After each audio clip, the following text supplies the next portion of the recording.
My name is Dwayne Mulgrave, principal of the prestigious Discovery Bay High School STEM Academy. I want to share with you some tips regarding curriculum modification for the reopening of school in September.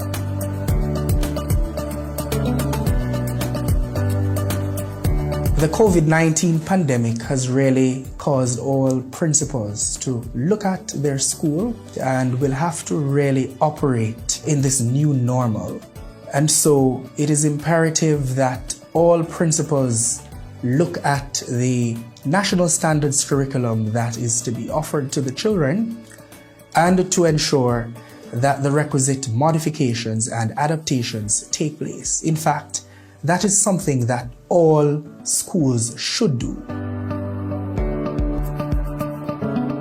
The school leader, who is the chief instructional leader, modifies the curriculum in terms of what is taught, how it is taught, the learning environment that will be utilized to ensure that no child is left behind.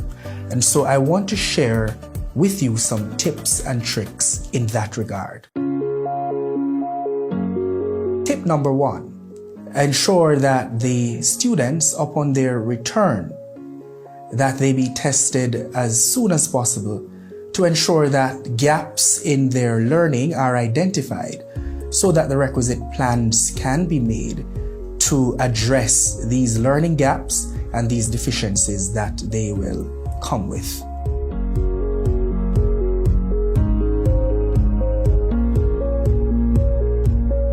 The physical closure of school would have resulted in some students having access to the internet, and then there are those who would not have been consistently online.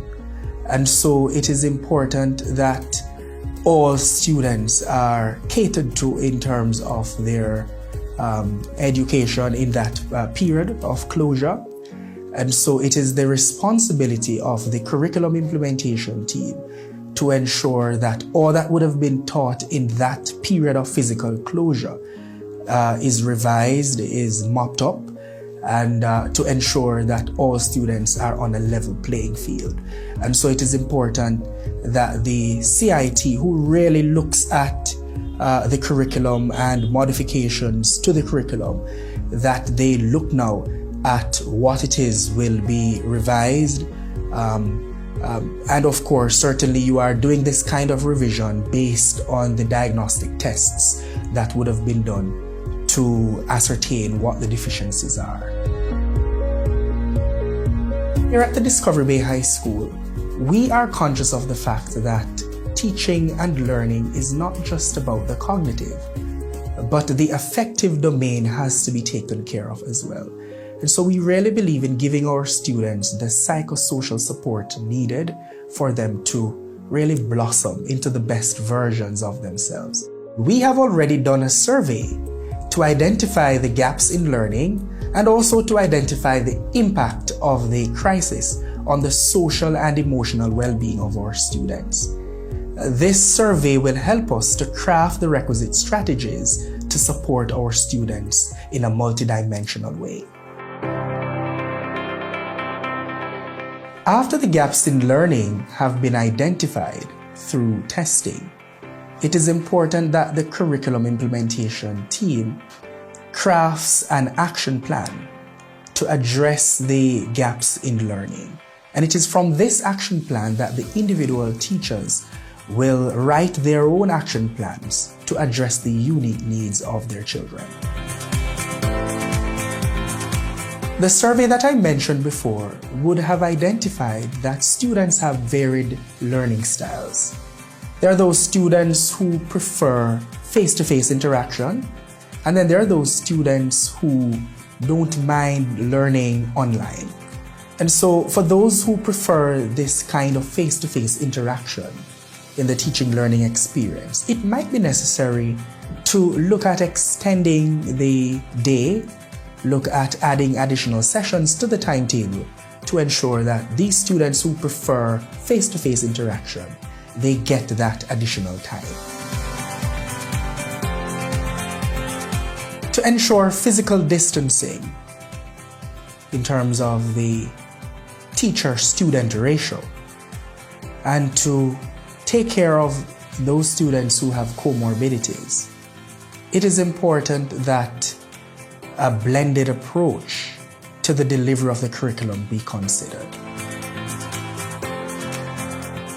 So while some students can be in the physical space, the physical classroom, with the teacher, interfacing with the curriculum, there are those students who can use varied video conferencing tools, and in a synchronous way, they are interfacing with the curriculum.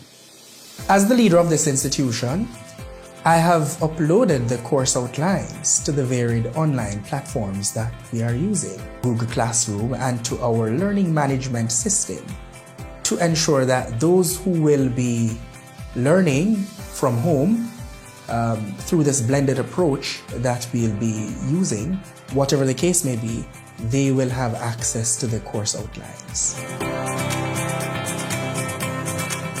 There's a general misconception that because our students are digital natives, that they will easily gravitate towards online modalities. Our surveys done have proven that this is not always the case. And so it is recommended that in your orientation session that you include a fulsome session on ICT usage, online learning, so that you can develop the attitudes and dispositions towards self-directed learning.